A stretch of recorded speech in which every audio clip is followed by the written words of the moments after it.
আলাইকুম। আমার কোর্সে আপনাদের সবাইকে স্বাগতম। সিএসএস টিউটোরিয়ালের এটা হচ্ছে আমাদের ৩ নম্বর ভিডিও। এই এই ভিডিওতে আমরা শিখব যে সিএসএস এর সিলেক্টর কি? সিএসএস এর সিলেক্টর অনেকগুলা। হ্যাঁ? সিলেক্টর মিনস হচ্ছে আপনি HTML এর এলিমেন্টগুলোকে কিভাবে ধরবেন?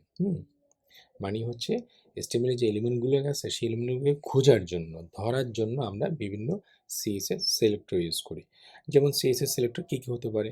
CSS সিলেক্টর হতে পারে, সিম্পল সিলেক্টর হতে পারে, কম্বিনেটর সিলেক্টর হতে পারে, তারপরে শুধু ক্লাস সিলেক্টর হতে পারে, শুধু এলিমেন্ট সিলেক্টর হতে পারে, অ্যাট্রিবিউট সিলেক্টর হতে পারে।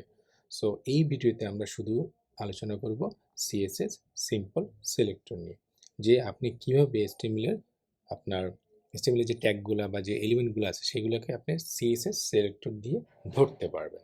ওকে, তো আমরা যদি কোডে যাই, ভিএস কোড আচ্ছা ক্লাস 3তে আমি index.html নামে একটা ফাইল করেছি, ওপেন করলাম এবং এটাকে যদি আমি ভিএস কোড ইনসাইডের ওপেন করি ড্র্যাগ অ্যান্ড ড্রপ করে, ওকে, বেসিক লেআউটটা আমরা নিয়ে নিই।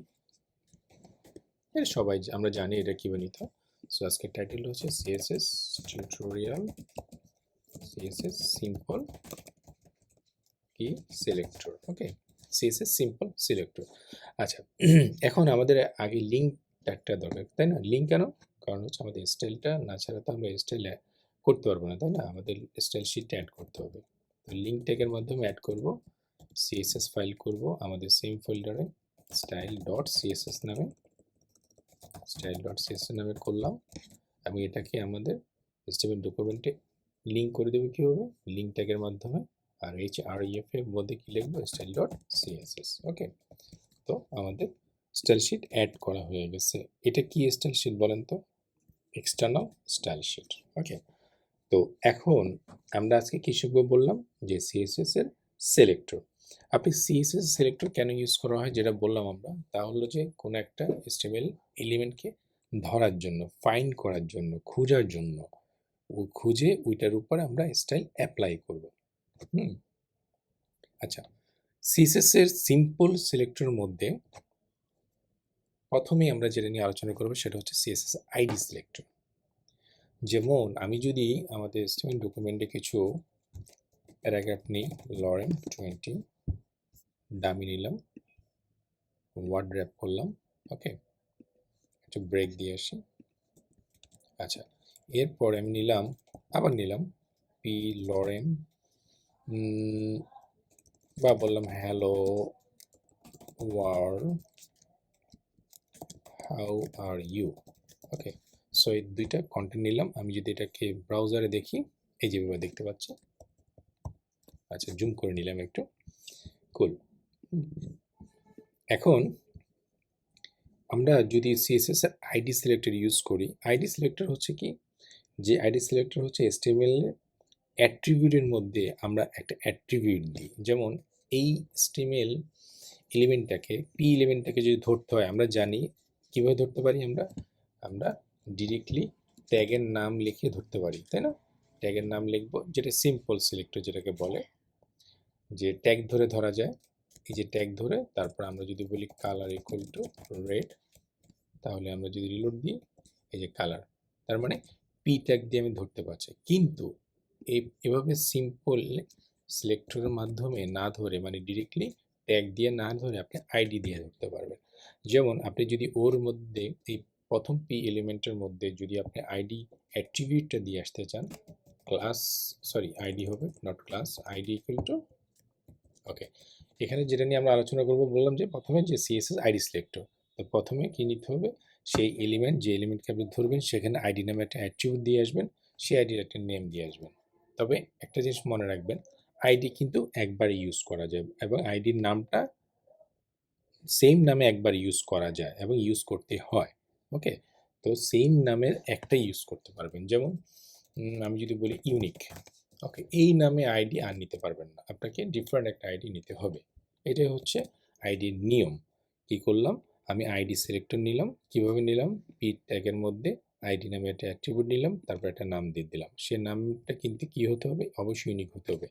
তাই বলে ইউনিক লেখা সেটা না, যে কোনো নাম, যে কোনো নাম, বাট এই যে কোনো নাম কিন্তু আবার ইউজ করা যাবে না। ওকে, সো আমি যদি ইউনিক রাখি, ইউনিক, ওকে। তো আমি আইডি সিলেক্টর নিলাম, এখন সেটাকে আমরা যদি ধরতে চাই সেক্ষেত্রে আমরা কি করব, প্রথমে দিব হ্যাশ, কি দিব, হ্যাশ, হ্যাশ দিয়ে সেই নামটা দিব ইউনিক, তারপর কি সেকেন্ড ব্র্যাকেট শুরু, সেকেন্ড ব্র্যাকেট শেষ। আমরা প্রপার্টি লিখব কালার, ক্লোন দিব এবং প্রপার্টি ভ্যালু দিব অরেঞ্জ,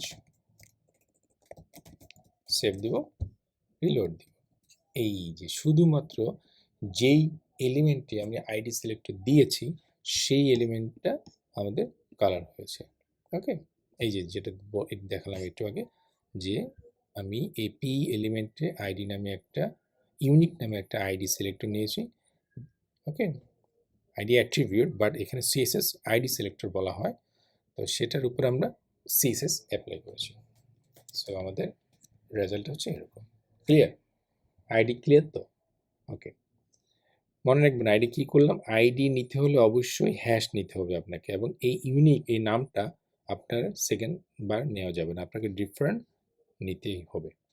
ওকে, এটা গেল আইডি সিলেক্টর। এখন আমরা যদি ক্লাস সিলেক্টর চাই সেটা কীভাবে নিব, সিম্পল, আমরা এই পি এলিমেন্টের উপরে আমরা ক্লাস সিলেক্টর নেব, সেই জন্য আমাদের অ্যাট্রিবিউটকে নিতে হবে ক্লাস।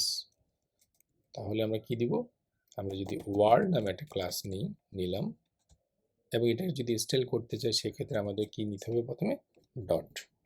মনে রাখবেন যদি ক্লাস নিতে হয় সেক্ষেত্রে ডট দিয়া করতে হবে, আর আইডি নিতে হলে সেখানে হ্যাশ দিয়ে সেই নামটা দিয়ে তারপর সিএসএস অ্যাপ্লাই করতে হবে। সো আমাদের ক্লাসের নাম কি ছিল, ওয়ার্ল্ড। সো আমরা এখানে কি করব, dot world colour equal to blue, save দিব, রিলোড দিব, এই যে ব্লু।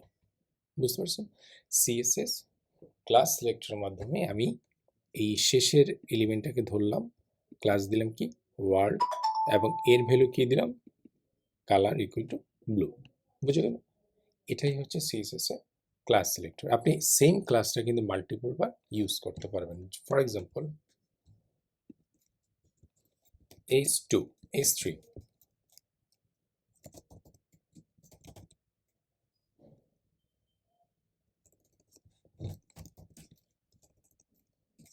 গুড টু নো, এটা কিছু লিখলাম, সেভ দিলাম, রিলোড দিলাম, এরকম দেখাচ্ছে। আমি যদি সেম এই ক্লাসটা যদি H3 এর উপরে অ্যাপ্লাই করি, যে ওয়ার্ল্ড ক্লাস দিয়ে ওয়ার্ল্ড অ্যাপ্লাই করবো, আমি যদি রিলোড দিই, এই যে, বুঝতে পারছেন? তাহলে কি বোঝা গেল, বুঝে গেল যে ক্লাস আমি মাল্টিপল বার ইউজ করতে পারবো, কিন্তু আমার আইডি মাল্টিপল বার ইউজ করা যাবে না। বুঝে গেল? এটা কিন্তু মনে রাখতেই হবে। ওকে, আইডি এবং ক্লাসের মধ্যে পার্থক্যটা অবশ্যই বুঝতে হবে। আচ্ছা, এরপরে আমরা আরেকটা সিলেক্টর দেখবো, সেটা হচ্ছে ইউনিভার্সাল সিলেক্টর। ইউনিভার্সাল সিলেক্টর যেটা কি করে, সব এলিমেন্টের উপরে অ্যাপ্লাই হয়ে যায়, সব এলিমেন্টের উপর অ্যাপ্লাই হয়ে যায়। ফর এক্সাম্পল আমি যদি স্টার্ট দিই, এটাকে বলা হয় ইউনিভার্সাল সিলেক্টর। যদি আমি স্টাইল অ্যাপ্লাই করতে চাই, সেকেন্ড ব্র্যাকেট শুরু করব, শেষ করব, তারপর আমি যদি বলি সবার ফন্ট সাইজ হবে কি 15 পিক্সেল। স্টার মানে কি, সব এলিমেন্ট ধরবে, এসটিএমএল ডকুমেন্টের সব এলিমেন্টগুলোকে ধরবে, যত এলিমেন্ট পাবে সবগুলো, সবার ফন্ট সাইজ কী করে দিবে, 15 পিক্সেল করে দিবে। বা 15 পিক্সেল দিলে আমি রেজাল্টটা বুঝতে পারবো না, আমি যদি বলি 35 পিক্সেল তাহলে এখন বুঝতে পারবো। রিলোড দিব, এই যে সবার সাইজ কিন্তু এরকম আছে, আমি যদি রিলোড দিই সবগুলার সাইজ একই হয়ে গেছে। আমি কিন্তু ইন্ডিভিজুয়ালি বলে দিয়ে আসি না, যে এখানে বলে দিয়ে আসি না, এখানে বলে দিয়ে আসি না, আমি একবারেই বলে দিয়েছি যে ইউনিভার্সাল সবার জন্য ফন্ট সাইজটা কী হবে, 35 পিক্সেল। বুঝে গেল? সো এটা কিন্তু খুব কাজের, আপনারা ইউজ করতে পারেন। আচ্ছা, সো এবার আমরা শিখব সিএসএস এ গ্রুপিং সিলেক্টর নিয়ে। গ্রুপিং সিলেক্টর মিনস, যেমন আমি যদি এখানে বলি যে এখানে তো ইউনিভার্সাল দিয়ে করলাম, তাই না? আচ্ছা, আমরা যদি আর করি তাহলে বুঝতে পারবো। H1 hello, H1, H2 hello, H2, H4 hello, H4 নিলাম, রিলোড দিব, এই যে H1, H2, H4। এখন আমি যদি এই তিনটাকে আমি যদি স্টাইল করতে চাই সেক্ষেত্রে আমরা নর্মালি কি করতাম, নর্মালি আমরা করতাম H1কে ধরতাম, তার কালার দিতাম মনে করেন রেড,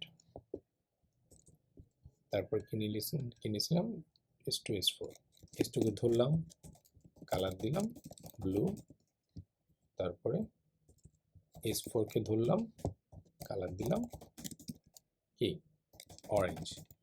ওকে, এবং আমরা যদি রিলোড দিই এই যে এরকম হচ্ছে, তাই না? এখন এই তিনটার ফন্ট সাইজ যদি আমি আরও দিতে চাই, আমি যদি আরও প্রপার্টি অ্যাড করতে চাই, ফন্ট সাইজ এগুলো আমি যদি বলি 35 পিক্সেল, কপি করলাম, এখানেও দিব 35 পিক্সেল, এখানে 35 পিক্সেল। ওকে, সো এখানে কি কমন দেখাচ্ছে? কমনটা হচ্ছে যে সবার জন্য ফন্ট সাইজটা কিন্তু সেম, কিন্তু আমি কি ডুপ্লিকেট ইউজ করে ফেলছি, তাই না? আমি ডুপ্লিকেট মানে বারবার লিখতে হচ্ছে, তাই না? সো এটা থেকে বাঁচার উপায় হচ্ছে CSS গ্রুপিং সিলেক্টর। যেমন সবার জন্য কমন জিনিস কি হচ্ছে এখানে, ফন্ট সাইজটা। আমি যদি রিলোড দিই এই যে সবার ফন্ট সাইজ 35 দেখাচ্ছে, 35 আমি যদি বলি চেঞ্জ করে দিই 45 বলি, সেভ দিই রিলোড দিই এই যে বড় দেখাচ্ছে একটু। হ্যাঁ, তো এখন এই এই প্রপার্টিটা সব জায়গায় কমন, তো সেক্ষেত্রে আমি গ্রুপিং সিলেক্টরটা ইউজ করতে পারি। গ্রুপিং সিলেক্টর লেখার নিয়ম হচ্ছে কি, কমা দিয়ে আপনাকে লিখতে হবে। যেমন আমি চাই H1 এবং H2 এবং H4 সবার ফন্ট সাইজটা হবে 45 পিক্সেল। কি বললাম, H1, H2, H4, এরপর আর কমা লাগবে না। যদি থাকতো কোনো এলিমেন্ট সেক্ষেত্রে আমরা কমা দিতাম, কিন্তু যেহেতু নাই সেহেতু আমরা কমা দিব না। তো কি করলাম যে H1, H2, H4 তোমাদের তিনজনেরই ফন্ট সাইজ হবে 45 পিক্সেল, 45 পিক্সেল। সো এই ক্ষেত্রে এখানে আর আমার এটা দেওয়ার দরকার নেই। আমি মুছে দিই, সেভ দিব, রিলোড দিব, এই দেখেন সেম অ্যাপ্লাই হচ্ছে, তাই না? মজার না? এতে করে কি হবে, আপনার কোড কম লিখতে হবে। এই জিনিসগুলো আপনাকে জানতে হবে। এগুলো আপনারা যতই প্র্যাকটিস করবেন ততই আপনারা জানবেন যে CSS গ্রুপিং সিলেক্টরটা কি।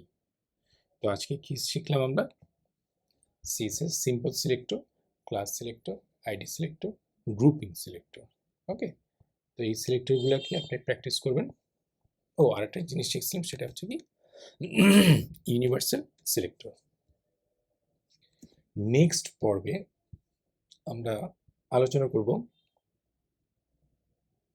শুডো সিলেক্টর দিয়ে, কম্বিনেটর সিলেক্টর দিয়ে, তারপরে শুডো এলিমেন্ট সিলেক্টর দিয়ে, অ্যাট্রিবিউট সিলেক্টর নিয়ে। ওকে, তো আজকে এই পর্যন্ত। নেক্সট পর্বে আমরা আরও নতুন কোনো টপিক নিয়ে আলোচনা করব। ততক্ষণ পর্যন্ত ভালো থাকবেন, সুস্থ থাকবেন। আল্লাহ হাফেজ।